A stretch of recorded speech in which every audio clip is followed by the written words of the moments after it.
Hello ಗೆಳೆಯರೇ, ಎಲ್ರಿಗೂ K S mania ಚಾನಲ್ಗೆ ಸ್ವಾಗತ. ನಾನು ನಿಮ್ಮ ಮಂಜುನಾಥ್ ನಡೆಸಿಶ್ರೀ. ಇವತ್ತು ನಾವು ಇಂಗ್ಲೀಷ್ ಗ್ರಾಮರ್ ಕ್ಲಾಸ್ನ ಸೆಷನ್ 9 ನೋಡೋಣ.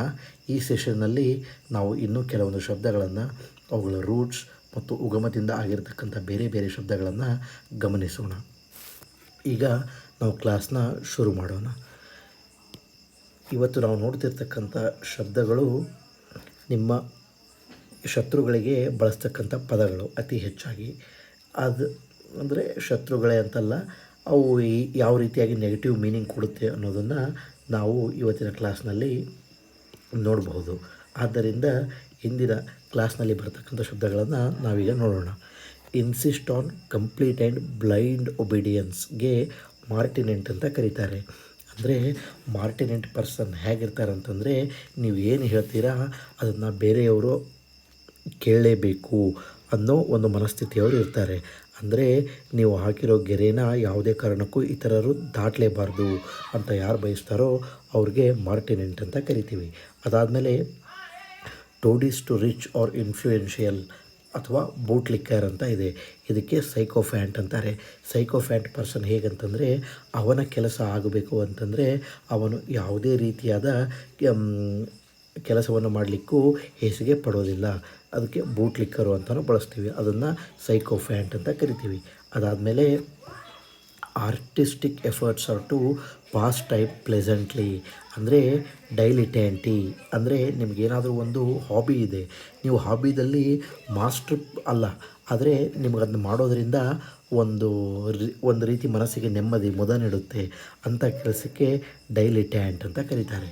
ಅದಾದಮೇಲೆ ತುಂಬ ಜೋರಾಗಿ ಮಾತಾಡ್ತಕ್ಕಂಥ, ಜಗಳ ಆಡ್ತಕ್ಕಂಥ ಹೆಂಗಸಿಗೆ ವಿರ್ಯಾಗೋ ಅಂತ ಕರಿತೀವಿ. Aggressively, absurdly and excessively devoted to your own affiliations chauvinist ಅಂತ ಕರಿತೀವಿ. ಅಂದರೆ ನೀವು ಮಾಡ್ತಕ್ಕಂಥ ಯಾವುದಾದ್ರೂ ಒಂದು ಕೆಲಸದ ಮೇಲೆ ಅತಿ ಹೆಚ್ಚಾಗಿ ಅದಕ್ಕೆ ನೀವು ನಿಮ್ಮನ್ನು ಒಗ್ಗಿಸಿಕೊಂಡು ಬಿಟ್ಟಿದ್ದರೆ ಚೌನಿಸ್ಟ್ ಅಂತ ಕರಿತೀವಿ. ಅದಾದಮೇಲೆ you have one track mind fanatic ಅಂತಂದರೆ ಮೊನೋಮ್ಯಾನಿಯಾಕ್ ಅಂತ. ಅಂದರೆ ನಿಮ್ಮ ಮನಸ್ಥಿತಿ ಏನಿದೆಯಲ್ಲ, ಯಾವುದಾದ್ರೂ ಒಂದು ಕೆಲಸ ಮಾಡ್ತಿದ್ರೆ ಅದ್ರ ಮೇಲೇ ಫಿಕ್ಸ್ ಆಗಿಬಿಡುತ್ತೆ. ಸಪೋಸ್ ನೀವು ಸಿಂಗರ್ ಆಗಬೇಕಂತಂದರೆ ಬರೀ ಸಾಂಗ್ ಆಡ್ಲಿಕ್ಕೆ ಶುರು ಮಾಡಿಬಿಡ್ತೀರಿ. ಇಲ್ಲ ಆಮೇಲೆ ಇಲ್ಲ ನಾನು ವಯೋಲಿನ್ ಕಲಿಬೇಕಾಗಿತ್ತು ಅಂತ ವಯೋಲಿನ್ ಕಲಿಯೋಕ್ಕೆ ಕೂತ್ಬಿಡ್ತೀರಿ. ಇಲ್ಲ ಹಾರ್ಸ್ ರೈಡಿಂಗ್ ಮಾಡಬೇಕಂತ ಅದ್ರ ಬಗ್ಗೆ ಮಾತ್ರ ನೀವು ಫೋಕಸ್ಡ್ ಆಗಿಬಿಡ್ತೀರಿ. ಅದನ್ನು ಮೊನೋಮ್ಯಾನಿಯಾಕ್ ಅಂತ ಕರೀತಾರೆ. ಅದಾದಮೇಲೆ you are violently against established belief, revered traditions and cherished customs, ಅವ್ರಿಗೆ ಐಕ್ನೋಕ್ಲಾಸ್ಟ್ ಅಂತ ಕರಿತೀವಿ. ಐಕ್ನೋಕ್ಲಾಸ್ಟ್ ಅಂದರೆ ನೀವು ಈಗಾಗಲೇ ಸ್ಥಾಪಿಸಲ್ಪಟ್ಟಂಥ ನಂಬಿಕೆಗಳಿಗೆ ಅಥವಾ ಇರ್ತಕ್ಕಂಥ ಕಸ್ಟಮ್ಸ್, ನಾವು ಮಾಡ್ತಕ್ಕಂಥ ಕೆಲಸಗಳಿಗೆ ನೀವು ವಿರುದ್ಧವಾಗಿದ್ದರೆ ಐಕ್ನೋಕ್ಲಾಸ್ಟ್ ಅಂತ ಕರಿತೀವಿ. ದೇವರೇ ಇಲ್ಲ ಅಂತ ಅದಕ್ಕೆ ನಾಸ್ತಿಕನಿಗೆ ನಾವು ಅಥೀಸ್ಟ್ ಅಂತ ಕರಿತೀವಿ. ಅದಾದಮೇಲೆ a person whose emotional disorder is reflected in non organic or imaginary body elements, ಇದಕ್ಕೆ ಹೈಪೋಕಾಂಡ್ರಿಯಾಕ್ ಅಂತ ಕರಿತೀವಿ. ಅಂದರೆ ನಿಮ್ಮ ಮನಸ್ಥಿತಿ ಹೇಗಿರುತ್ತೆ ಅಂತಂದರೆ, ನಿಮ್ಗೆ ಯಾವುದೇ ರೀತಿಯಾದ ರೋಗ ಇರೋದಿಲ್ಲ, ಆದರೆ ನನಗೇನೋ ಆಗಿದೆ ಅಂತಕ್ಕಂಥ ಒಂದು ಚಿಂತೆಯಲ್ಲಿರ್ತಾರೆ. ಈಗ ನಂದು ಹಾರ್ಟು ಒಂಚೂರು ಜೋರಾಗಿ ಬಡಿತಿದೆ ಅಂತ ಹೋಗಿ ನೀವು ಎಲ್ಲ ಕಾರ್ಡಿಯೋಗ್ರಾಫ್ ಮಾಡಿಸ್ಕೊಂಬರ್ತೀರಿ, ಆದರೆ ಟೆಸ್ಟಲ್ಲಿ ಎಲ್ಲ ನಾರ್ಮಲ್ ಇದೆ ಅಂತ ಬರುತ್ತೆ. ನಿಮಗೆ ಹೆಡ್ಡೇಕ್ ಆಗುತ್ತಿದೆ, ನನಗೆ ಬ್ರೈನಲ್ಲಿ ಟ್ಯೂಮರ್ ಆಗಿದೆ ಅಂತ ತಿಳ್ಕೊತೀರಿ, ಹೋಗಿ ಎಲ್ಲ ಬ್ರೈನ್ ಸ್ಕ್ಯಾನ್ ಮಾಡಿಸ್ಕೊಂಬರ್ತೀರಿ, ಆದರೆ ಏನೂ ಇರೋದಿಲ್ಲ, ಮೆಡಿಕಲ್ ರಿಪೋರ್ಟ್ ನಾರ್ಮಲ್ ಬಂದಿರುತ್ತೆ. ಆದರೆ ನಿಮ್ಮ ಮನಸ್ಥಿತಿ ಹೇಗಿರುತ್ತೆ ಅಂತಂದರೆ, ನನಗೇನೋ ನಿಮ್ಮ ಎಮೋಷನಿಂದ ನನಗೇನೋ ಆಗಿದೆ, ನನ್ನ ಬಾಡಿಯಲ್ಲಿ ಒಂದು ಆರ್ಗನ್ ಕೆಲಸ ಮಾಡ್ತಿಲ್ಲ ಅನ್ನೋದು ನಿಮಗೆ ಫೀಲಿಂಗ್ ಬಂದುಬಿಡುತ್ತೆ. ಅದಕ್ಕೆ ಹೈಪೋಕಾಂಡ್ರಿಯಾಕ್ ಅಂತ ಕರಿತೀವಿ. ಈಗ ನಾವು ಈ ಶಬ್ದಗಳು ಎಲ್ಲೆಲ್ಲಿಂದ ಬಂದವು, ಇವುಗಳ ಒರಿಜಿನ್ ಏನು ಅನ್ನೋದನ್ನು ನೋಡೋಣ. Origin related words. ಈಗ ನಾವು ಆಲ್ರೆಡಿ ನೋಡಿದ್ವಿ ಮಾರ್ಟಿನೆಂಟ್ ಅನ್ನೋ ಪದ. ಮಾರ್ಟಿನೆಂಟ್ ಅಂದರೆ ಸ್ಟ್ರಿಕ್ಟ್, ನೀವು ಹಾಕಿರೋ ಗೆರೆನ ಯಾರೂ ದಾಟಬಾರ್ದು ಅನ್ನೋದನ್ನು ಬಯಸ್ತೀರಿ. ನೀವು ಮಾಡ್ತಕ್ಕಂಥ ರೂಲ್ಸು ಮತ್ತು ಶಾಸನಗಳನ್ನು ಯಾರೂ ದಾಟಬಾರ್ದು. ಅವು ಎಷ್ಟೇ ಒಳಿತಾಗಿರಲಿ ಕೆಟ್ಟದಾಗಿರಲಿ, ನೀವೇನು ಹೇಳ್ತೀರಾ ಅದಕ್ಕೆ ಸರಿ ಇರಬೇಕು ಜನರು ಅನ್ನೋದನ್ನು ಬಯಸ್ತಿದ್ರೆ ನಿಮ್ಮನ್ನು ಮಾರ್ಟಿನೆಂಟ್ ಕರಿತೀರಿ. ಈ ಪದ ಜೀನ್ ಮಾರ್ಟಿನೆಂಟ್ ಅಂತ ಒಬ್ಬ ಫ್ರೆಂಚ್ ಇನ್ಸ್ಪೆಕ್ಟರ್ ಜನರಲ್ ಇದ್ದ, ಅವನಿಂದ ಬಂದಿರತಕ್ಕಂಥದ್ದು ಮಾರ್ಟಿನೆಟ್ ಅಂತ. ಇವನು ಒಂಥರ ಅಗ್ರೆಸಿವ್ ಇದ್ದ. ಅವನು ಏನು ಹೇಳ್ತಾನೋ ರೂಲ್ಸ್ ಅದನ್ನೆಲ್ಲ ಜನ ಫಾಲೋ ಮಾಡಬೇಕು ಅಂತ ಬಯಸ್ತಿದ್ದ. ಆದ್ದರಿಂದ ಮಾರ್ಟಿನೆಂಟ್ ಪದ ಅಲ್ಲಿಂದ ಬಂದಿದೆ. ಈಗ ನೆಕ್ಸ್ಟು ಸೈಕೋಫ್ಯಾಂಟ್ ಅಂತ ನಾವು ಕರೆದ್ವಿ. ಸೈಕಾನ್ ಅಂದರೆ ಫಿಗ್, ಅಂಜೂರ ಹಣ್ಣಿರುತ್ತಲ್ಲ ಅದು ಫಿಗ್ಗು. ಫಿಯಾನ್ ಅಂದರೆ ಟು ಶೋ ಅಂತ, ಅಂದರೆ ತೋರಿಸೋದು. ಈಗ ಆ್ಯಕ್ಚುಲಿ ಏನಾಗ್ತಿತ್ತು ಅಂತಂದರೆ ಫ್ರೆಂಚಲ್ಲಿ ಅಂಜೂರ ಮರಗಳು ಹಣ್ಣನ್ನು ಕೆಳಗಡೆ ಹಾಕಿದಾಗ ಅದನ್ನ ಜನ ಅಲ್ಲಿರ್ತಕ್ಕಂಥ ಲೇಬರರ್ಸು ತೊಗೊಂಡು ಇಟ್ಕೊತಿದ್ರು. ಅಲ್ಲಿ ಒಬ್ಬ ಅದನ್ನು ವಾಚ್ ಮಾಡಲಿಕ್ಕೆ ಇರ್ತಕ್ಕಂಥ ಪರ್ಸನ್ನು ಓನರ್ಗೆ ಹೇಳ್ತಿದ್ದ, ಇಲ್ಲಿ ಕೆಲಸ ಮಾಡೋರು ಎಷ್ಟೋ ಜನ ಅಂಜೂರ ಹಣ್ಣು ಕದ್ಕೊಂಡಿದ್ದಾರೆ ಅಂತಂದು. ಅದರಿಂದ ಸೈಕೋಫ್ಯಾಂಟ್ ಅನ್ನೋ ವರ್ಡ್ ಬಂದಿದೆ. ಅದಾದಮೇಲೆ ಡಯಾಫ್ಯಾನಸ್ ಅಂತ, ಪ್ರಾಕ್ಟಿಕಲಿ ಟ್ರಾನ್ಸ್ಪರೆಂಟ್. ಡಯಾ ಅಂದರೆ ಥ್ರೂ ಅಂತ, ಫೆನೈನ್ ಅಂದರೆ ಟು ಶೋ ಅಂತ ನಾವು ನೋಡಿದ್ವಿ ಆಲ್ರೆಡಿ, ಅಂದರೆ ತೋರಿಸು ಅಂತ. ಈಗ ಯೂಶ್ವಲಿ ನಾವು ಇದನ್ನು ಡಯಾಫೋನಸ್ ಅನ್ನೋದನ್ನು ಡ್ರೆಸ್ ಮೆಟೀರಿಯಲಿಗೆ ಬಳಸ್ತೀವಿ.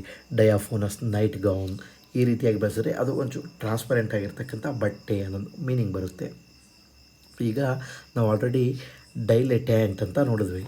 ಈ ಡೈಲೆಟ್ಯಾಂಟ್ ಅಂದರೆ ಪದ ಬಂದಿರೋದು ಡೈಲೆಟೇರ್, ಅಂದರೆ ಟು ಡಿಲೈಟ್ ಅಥವಾ ಹ್ಯಾಪಿ, ಖುಷಿ ಅನ್ನೋ ಪದದಿಂದ ಬಂದಿದೆ. ಡೈಲೆಟ್ಯಾಂಟ್ ಅಂದರೆ ಡಸ್ ವರ್ಕ್ ಫಾರ್ ಜಾಯ್, ಅವನು ಕೆಲಸವನ್ನು ಖುಷಿಗಾಗಿ ಮಾಡ್ತಾನೆ. ಅದರಲ್ಲಿ ಯಾವುದೇ ರೀತಿ ಹಣ ಬರಬೇಕು ಅನ್ನೋ ಆಸೆ ಅವನಿಗೆ ಇರೋದಿಲ್ಲ.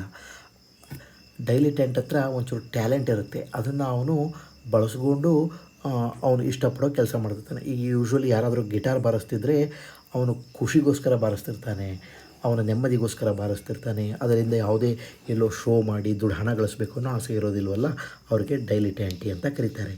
ಇನ್ನೊಬ್ಬ ಬರ್ತಾನೆ ಟೈರೋ ಅಂತ, ಇವನು ಇನ್ಎಕ್ಸ್ಪೀರಿಯನ್ಸ್ಡ್ ಬಿಗಿನರ್. ಅದೇ ಗಿಟಾರ್ ಬಾರಿಸ್ಬೇಕಂತ ಕಲಿಬೇಕಂತಂದರೆ ಅವ್ನಿಗೇನು ಗೊತ್ತೇ ಇರೋದಿಲ್ಲ, ಯಾವುದೇ ರೀತಿಯಾದ ಎಬಿಲಿಟಿ, ನಾಲೆಜು, ಬೇಸಿಕ್ ನಾಲೆಜ್ ಇರೋದಿಲ್ಲ. ಆದರೆ ಕಲಿಬೇಕು ಅಂತ ಬಯಸ್ತಾನಲ್ಲ ಅವನಿಗೆ ಟೈರೋ ಅಂತೀವಿ, ಇನ್ಎಕ್ಸ್ಪೀರಿಯನ್ಸ್ಡ್ ಬಿಗಿನರ್. ನೆಕ್ಸ್ಟ್ ಬರುತ್ತೆ ವರ್ಟೂಸು, ಅಂದರೆ ಕನ್ಸ್ಯೂಮೇಟ್ ಸ್ಕಿಲ್ ಅಥವಾ ಮಾಸ್ಟರ್ ಅಂತ. ಅದೇ ಗಿಟಾರ್ ಬಾರಿಸೋದ್ರಲ್ಲಿ ಯಾರಾದರೂ ಎಕ್ಸ್ಪರ್ಟ್ಸ್ ಇದ್ದರೆ ಅವ್ರಿಗೆ ವರ್ಟೂಸು ಅಂತ ಕರಿತೀವಿ ನಾವು.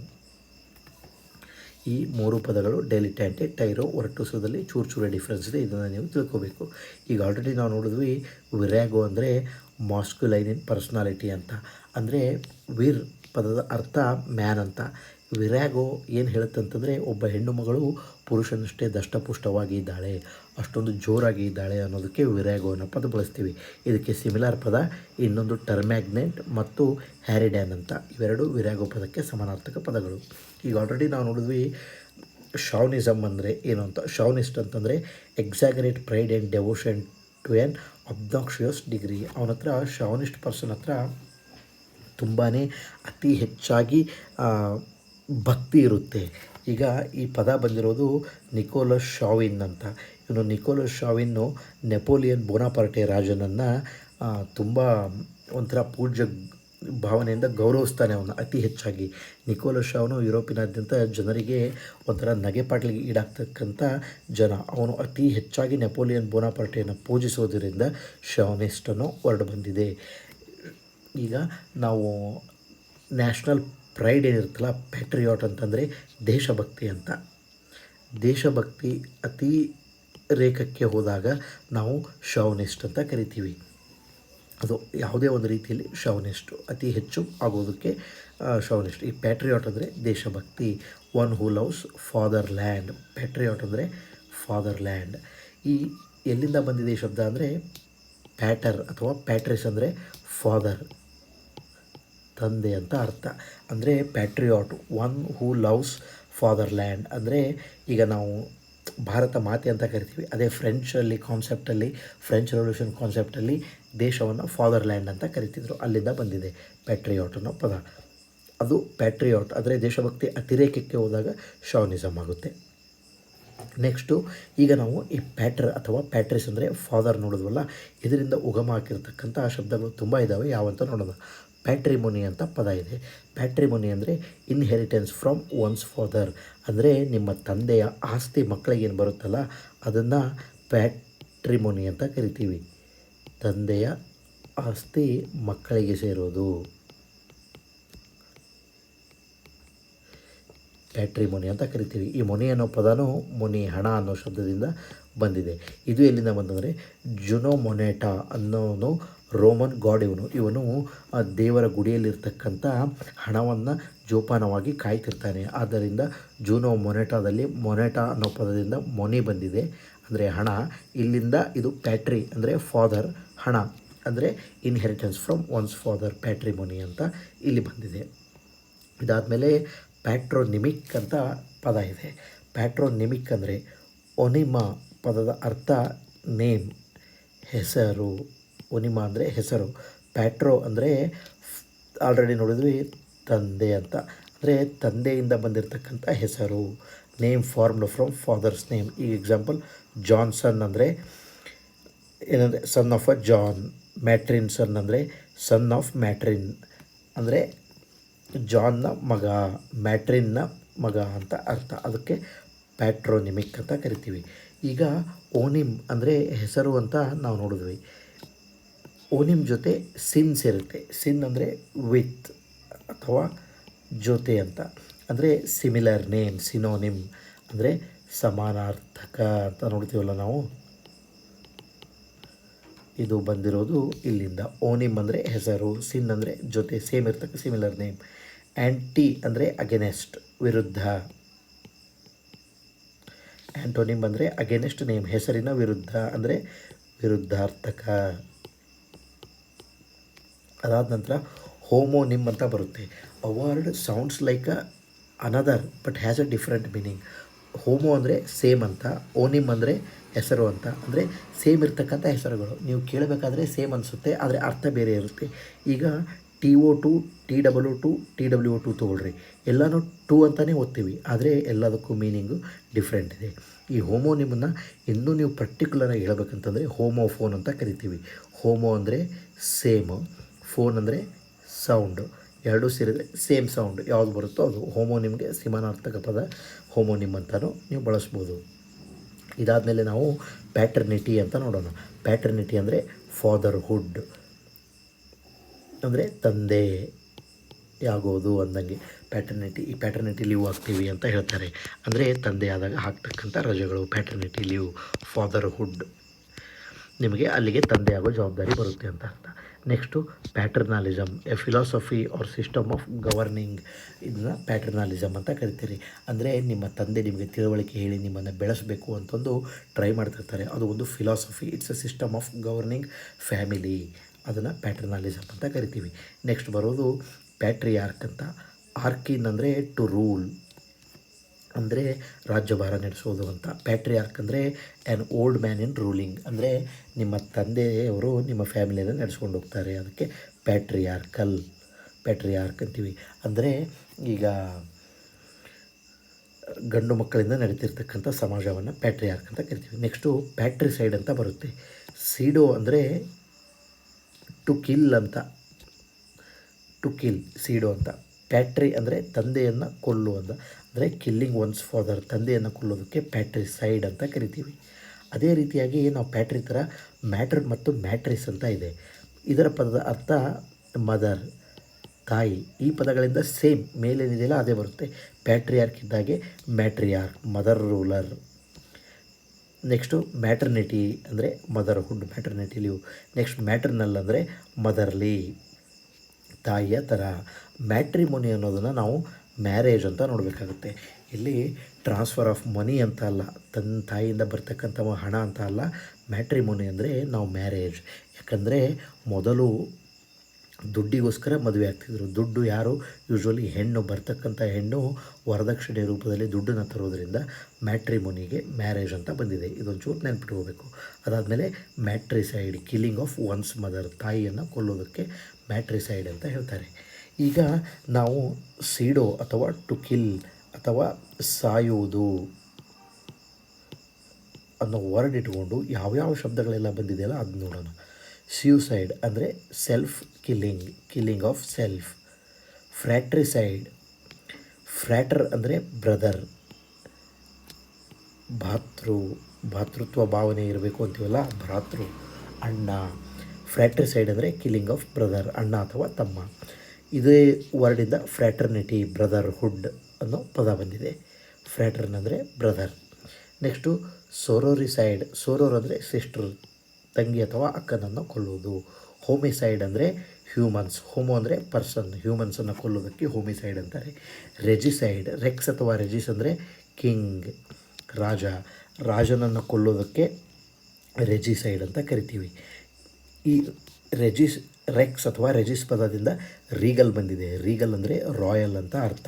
ರೆಗಾಲಿಯಾ ಅಂದರೆ ಸಿಂಬಲ್ಸ್. ನಮ್ಮ ಮೈಸೂರು ಮಹಾರಾಜರದು ಗಂಡ ಬೇರುಂಡ ಇಸ್ ಅ ರೆಗಾಲಿಯಾ ಆಫ್ ಮೈಸೂರು ಮಹಾರಾಜ. ಅಂದರೆ ಅದು ಅವರ ಸಿಂಬಲ್. ಅವರು ಅದನ್ನ ಅವರ ಪೇಟದ ಮೇಲೆ ಉಡ್ತಕ್ಕಂಥ ಉಡುಗೆಗಳ ಮೇಲೆ ಅದೆಲ್ಲ ಕಡೆ ವಿಜೃಂಭಣೆಯಿಂದ ಕಾಣ್ತಿರ್ತಿತ್ತು. ಅದಕ್ಕೆ ನಾವು ರೆಗಾಲಿಯಾ ಅಂತ ಕರಿತೀವಿ.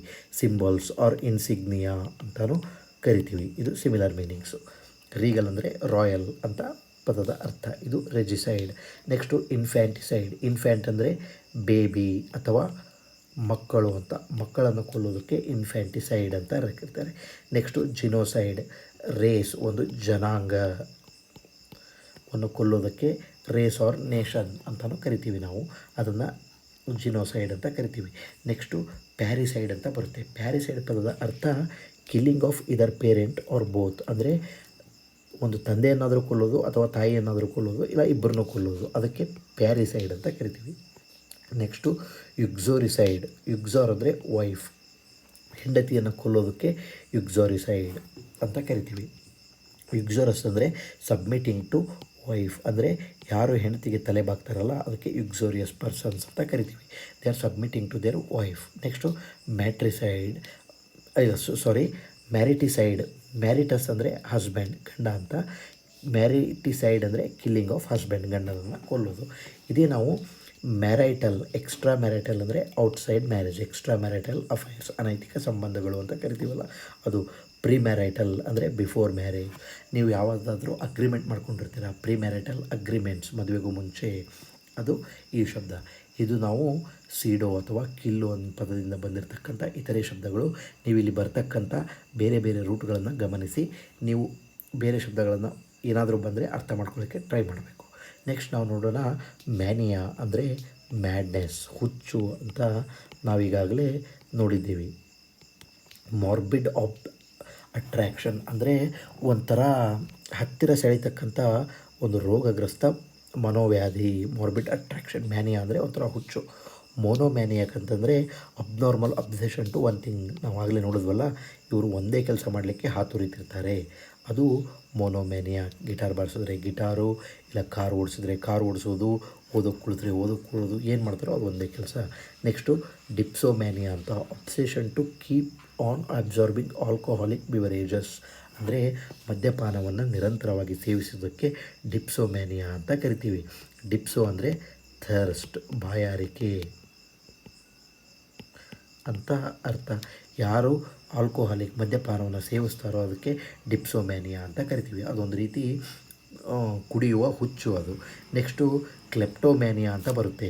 ಕ್ಲೆಪ್ಟೋಮ್ಯಾನಿಯಾ ಅಂದರೆ ಟು ಸ್ಟೀಲ್. ಕ್ಲೆಪ್ಟೋ ಅಂದರೆ ಕದಿಯುವುದು, ಟು ಸ್ಟೀಲ್ ಅಂದರೆ ನೀವು ವಸ್ತುಗಳನ್ನು ಸುಮ್ಮನೆ ಕದಿಬೇಕು ಅಂತ ಕದಿದಿರ್ತೀರ, ಅದು ನಿಮಗೊಂದು ರೀತಿ ಹುಚ್ಚು.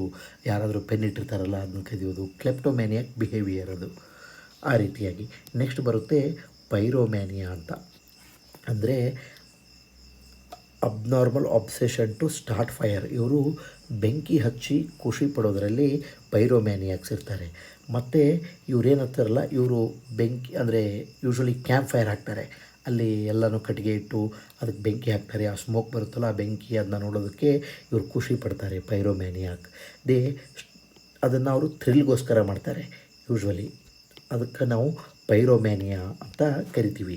ಈಗ ಯೂಶ್ವಲಿ ಅಲ್ಲ, ಇವರು ಬೆಂಕಿನೂ ಹಾಕಿ ಆಮೇಲೆ ಒಂಥರ ಹೀರೋಯಿಕ್ ಆಗಬೇಕು ಅಂತಂದು ಅದನ್ನೆಲ್ಲ ಬೆಂಕಿನ ಆಫ್ ಮಾಡಿ ಒಂಥರ ಫೈರ್ ಫೈಟರ್ಸ್ ಥರ ಆಗಿ ಹೊರಹೊಮ್ತಾರೆ.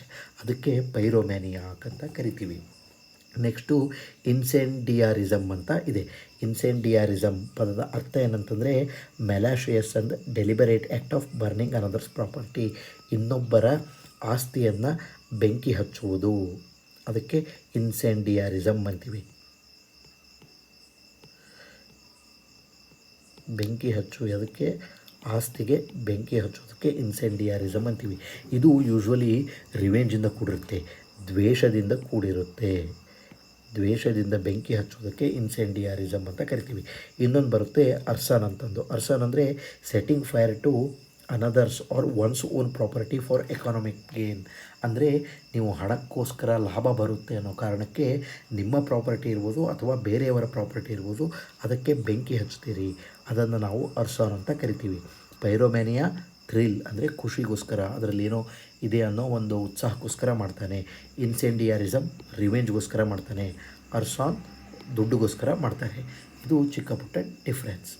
ನೆಕ್ಸ್ಟ್ ನಾವು ನೋಡೋದು ನಿಂಫೋಮ್ಯಾನಿಯಾ ಅಂತಂದರೆ, ನಿಂಫೋ ಅಂದರೆ ಬ್ರೈಡ್ ಅಥವಾ ವಧು ಅಂತ.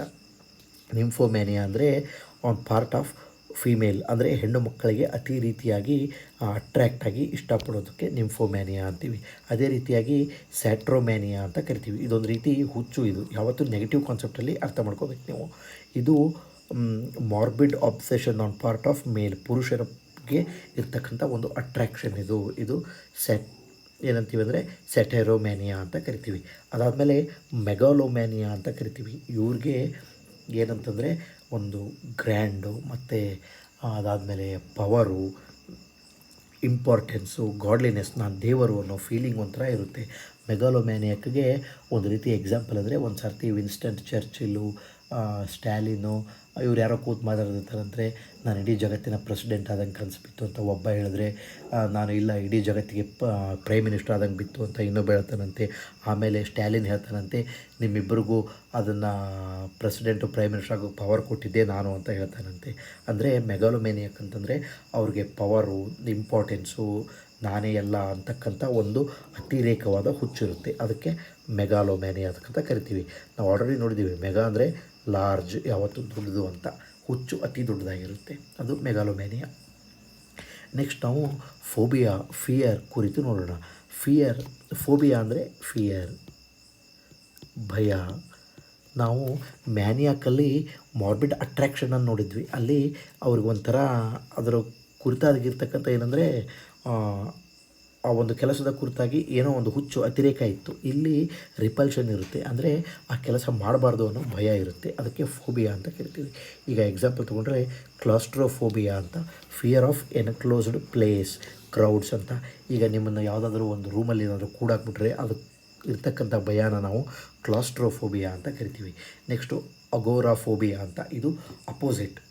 ನಿಮ್ಮನ್ನು ರೂಮಲ್ಲಿ ಹಾಕಿದರೆ ಭಯ ಬರುತ್ತಲ್ಲ, ಇಲ್ಲಿ ಓಪನ್ ಫೀಲ್ಡ್ಸಲ್ಲಿ ಬಿಟ್ಟರೆ, ಲಾರ್ಜ್ ಪಬ್ಲಿಕ್ ಬಿಲ್ಡಿಂಗ್ ಅಂದರೆ ಶಾಪಿಂಗ್ ಮಾಲ್ಸು, ಅಲ್ಲಿ ಏರ್ಪೋರ್ಟ್ ಟರ್ಮಿನಲಲ್ಲಿ ಬಿಟ್ಟರೆ ಆಗೋ ಭಯಕ್ಕೆ ಅಗೋರಾಫೋಬಿಯಾ ಅಂತ ಕರಿತೀವಿ.